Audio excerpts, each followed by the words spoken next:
সবাইকে আসসালামু আলাইকুম। আজ আপনাদের বানিয়ে দেখাবো খুবই সহজভাবে সুজির হালুয়া বা বরফি। আশা করি আমার আজকের রেসিপি আপনাদের ভালো লাগবে। রেসিপি ভালো লাগলে প্লিজ আমার চ্যানেলকে সাবস্ক্রাইব করতে ভুলে যাবেন না।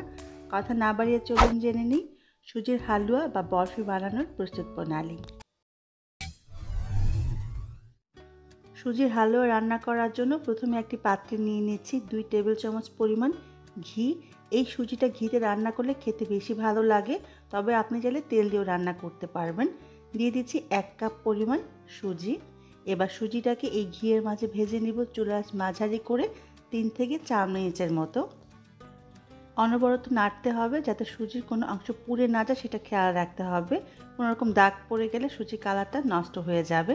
আমি 4 থেকে 5 মিনিটের মতো মিডিয়াম আঁচে সুজিগুলোকে ভেজে নিয়েছি।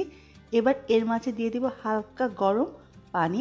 পানিটা হালকা গরম থাকলে সুজিটা লাম্পস বেঁধে যাবে না, মানে দলা দলা পাকিয়ে যাবে না।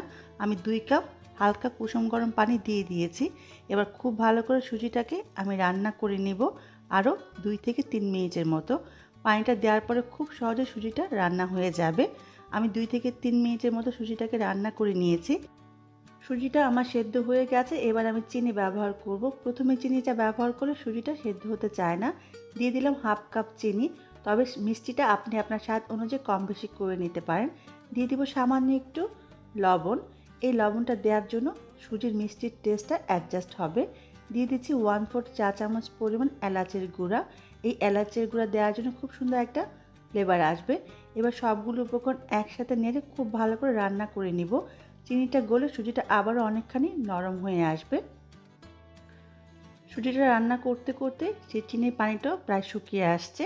যখন চিনির পানিটাও এরকম প্রায় শুকিয়ে আসবে, তখন এর মাঝে দিয়ে দিব হাফ কাপ পরিমাণ গুঁড়া দুধ। এই গুঁড়া দুধটা দেওয়ার জন্য সুজির টেস্ট অনেক ভালো আসবে। আর আমি পানি দিয়ে রান্না করেছিলাম, আপনি চাইলে পানির পরিবর্তে লিকুইড দুধটাও ব্যবহার করতে পারেন।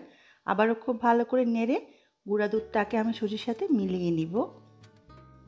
খুব ভালো করে গুঁড়া দুধটাকে আমি সুজির সাথে মিলিয়ে নিয়েছি। সুজিটা আমার প্রায় রান্না হয়ে গেছে। এই পর্যায়ে দিয়ে দিব আরও 1 টেবিল চামচ পরিমাণ ঘি। এই ঘিটা দেওয়ার জন্য সুজির বরফিতে খুব সুন্দর একটা ঘির ফ্লেভার থেকে যাবে। আবারও খুব ভালো করে নেড়ে আমি সুজিটাকে রান্না করে নিব। যখন সুজিটা এরকম পাতিলে গা ছেড়ে আসবে এবং স্প্যাচুলায় লেগে থাকবে না, তখন বুঝতে হবে বরফির জন্য রেডি হয়ে গেছে। এবার আমি সুজিটাকে উঠিয়ে নিব। আমি একটা পাত্রে ঘি ব্রাশ করে নিয়েছি। এই পাত্রে আমি সুজিটাকে ঢেলে নিব, কারণ এই পাত্রে আমি বরফির জন্য সুজিটাকে সেট করব।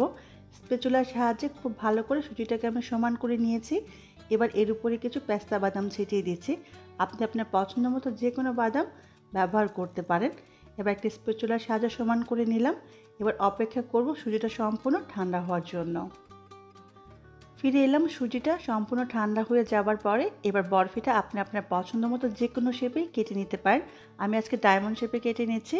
দেখলেন তো কত সহজে তৈরি হয়ে গেল খুবই মজার সুজির বরফি বা হালুয়া। এবার প্রত্যেকটা বরফির উপরে আমি একটা করে কিশমিশ দিয়ে দিয়েছি সৌন্দর্যের জন্য। এটা একেবারে অপশনাল। অবশ্যই বাসায় বানাবেন আর আমার কমেন্ট বক্সে জানাবেন কেমন হলো। সবাই অনেক ভালো থাকবেন, আমার জন্য দোয়া করবেন। আবারও দেখা হবে। আল্লাহ হাফেজ।